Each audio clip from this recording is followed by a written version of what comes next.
Hey everyone, this is Greg with Spotted Ton Woodworking. It's been a little busy, a little crazy with two young kiddos and the holidays, but we're back at it, and today I'll be showing you how I made a massive butcher block countertop out of these maple boards.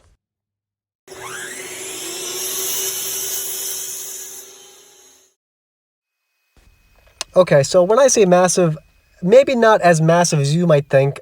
This is for a set of pantry and an upper and a lower cabinet that I had made. So the countertop itself is about 43 inches long total. So I had these 8-foot boards that were about 12 inches wide, cut them down to, just under 4 foot, and to get them to rip them down to size to make this edge grain butcher block countertop. I edge joint the sides to create a flat reference face, a straight edge, so to speak, on my jointer. The quickest way to flatten the boards, if I were to have jointed these boards, these whole full 8-foot boards on the jointer, I would have had to take a lot of material off to straighten those along such a long edge. Cutting it down to size before making that straight edge enables me to have more material to work with, because the board naturally becomes straighter the smaller the sections that you make. So I'll run these through, and because I will be ripping these into 1.5-inch strips, I didn't necessarily need to face joint these. All I had to do was plane them to the same thickness, because when I clamp them all together, ultimately the clamping pressure will straighten all the boards out. So just run them through the planer, get them a nice, smooth 3/4 inch thick off of the 4/4, get all the cupping and the bowing out as best as I can. And once these are all planed through on my DeWalt planer, we'll be going to ripping these down to size on the table saw.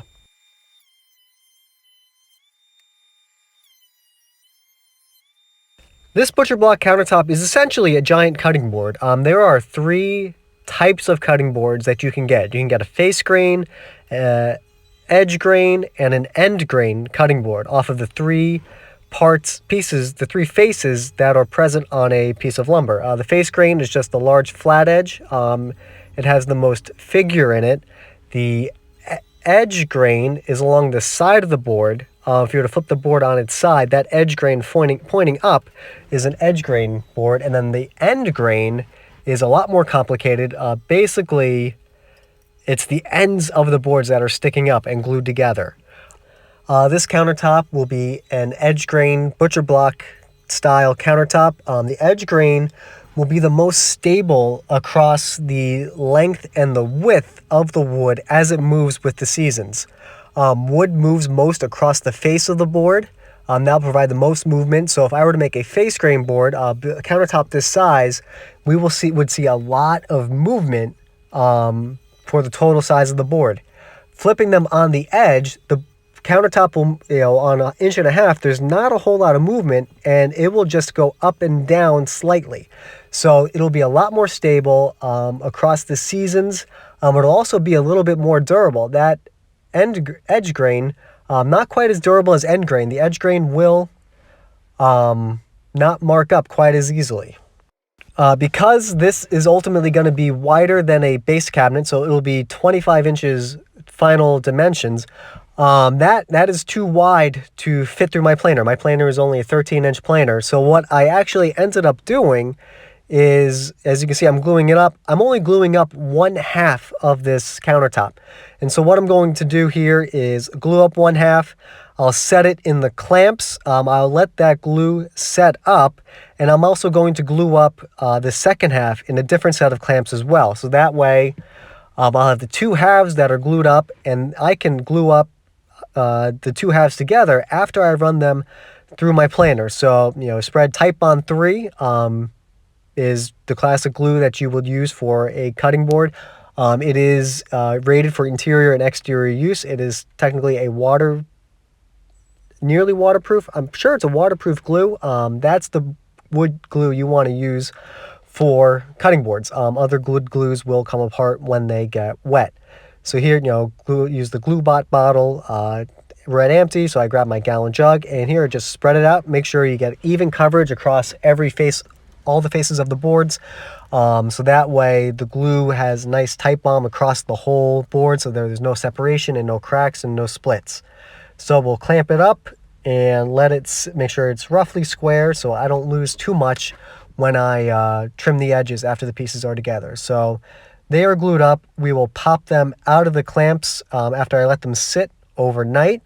So we'll pick them up. With those pipe clamps, they're pretty hefty. I'm not a big guy. I feel like I'm fairly strong for my size, and I struggled a little bit to get just those two halves up. So I'll pop the one out of the blanks. We'll pick the next one up. We'll pop that one out of the blanks, and we'll be go. So what we'll do here, run it through the planer, clean up that glue, the glue seepage. I did not wipe the wet glue off, so the glue hardened. Run it through the planer, get it down to pretty much my final thickness, and so I'll have two halves that are fairly flat, and we'll be able to join those two halves together. And from there, after these are done being planed, I will have to do a little bit of handwork to get them finished up.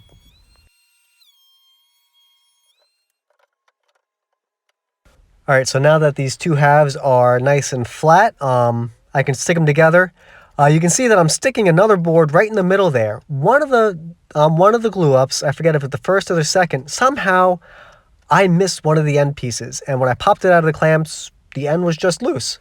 So rather than gluing that piece back onto the board and running together as a whole, I decided to keep moving ahead and just glue that piece on in the middle after both ends were done. So I actually had to plane that piece down individually a little bit to get it to the same thickness. So we'll just glue up those two ends. We'll pop through the clamps. This is a lot of maple. This is pretty heavy. You see I have the green end, the painted end on there. I want to flip that around. Maybe I don't. I can't remember what I did. Maybe I just left it and didn't realize until after. So we'll pop it through the clamps. Nice tight pipe clamps. Pipe clamps are awesome. You can put so much pressure on them. They're incredible, but they're incredibly heavy as well. So that is one consideration to make. All right, so again, once I get all these pipe clamps set up, the board is flat across the pipes, so it looks like it's not too bowed, not too cupped. Let it sit overnight, pop it out of the clamps, and I'll realize that there is a little bit of a cup to it.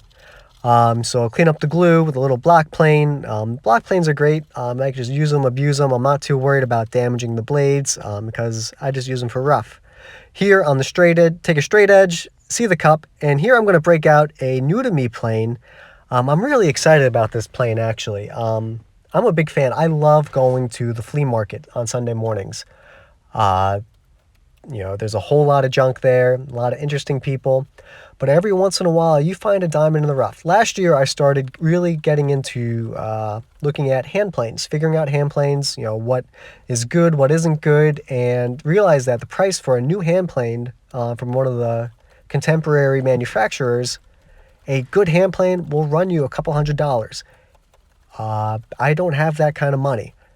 So instead, what I do is I go to the flea market and I look for old Stanley, basically just Stanley Bailey hand planes. Those very tried and true. You know that if it's a Stanley Bailey, you're gonna get a good one. The way they work is that Stanley Baileys, they have the different types, the different types and different numbers. The number is the size, and the type will tell you what year it was made. So the plane I was using was a number 6 type 9. So number 6 means it's a big plane used for jointing and straightening.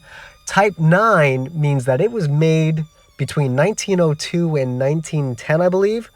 I picked it up for $15 and it is incredible. It's got a little bit of spray paint on it. I'll have to clean it up, do a video on refinishing it, but pretty much just pop it out and use it, and it's fantastic. So now that I was able to use it to take the cup out of the board, I'm going to sand everything down. Still a little bit hand plane action. The shop is cold, but once you start working with those hand tools, it gets warm. So it's not anything I'm going to be upset about, that's for sure. So like I said, I got a little warm in there. It was, 30 something degrees outside, but it was definitely not 30 degrees in the shop. So here I'm still working away with this number 6 hand plane. And what's going to happen is it get to the point where I need to get something a little bit finer. So I go from a number 6 down to a number 4. And so the number 4, the blade width, it's a little bit narrower blade, and the whole plane itself is a lot smaller. And so what that does is the number 6, because it is so long, it'll take out a lot of the large humps and the large valleys and the large cups. It'll straighten a board. Anything, number 5 is kind of a little bit of both. A number 4, number 3, number 2, and maybe even a number 1 if you can get your hands on one. Those are used for smoothing a board, for a lot of the more of the finish work. The larger the hand plane, the rougher the work it does. Now that everything is flat, I will take a straight edge and my little circular saw. I love this M12 circular saw. I think it's fantastic for woodworking, especially when you're trying to do a little bit more finer details. It's very lightweight, it's very small. Only thing it doesn't have is dust collection. So I've got some upgrades coming in the shop that will come close to replacing that saw. There was, right in the middle, it did split just a tiny little bit. So what we can do is use Starbond adhesive. Starbond, you put it in, you spray it, and basically it becomes an epoxy. So do that. And here we'll round over the edges of the board just to give it a little bit more of a finished look. So round over the edges. I'll hand sand everything now to remove the milling marks and to just smooth it out, get rid of the little swirly cues that come from using an Orbo sander. So hand sand it, make sure everything's nice and eased and feels good to the touch. And this is going to be getting stained. One of the things with maple and and poplar and pine and woods like that is that they are a little splotchy. So I've sanded it. I didn't sand too high a grit. I want to keep those pores open. And then I'm actually going to use a stain conditioner. That will help the stain also apply a little more evenly. This was so we're trying to match the flooring. I ended up using Minwax Aged Barrel with a satin wipe-on poly finish. Thanks for watching. Thanks for your support. Like, comment, and subscribe to the channel for future updates. See ya!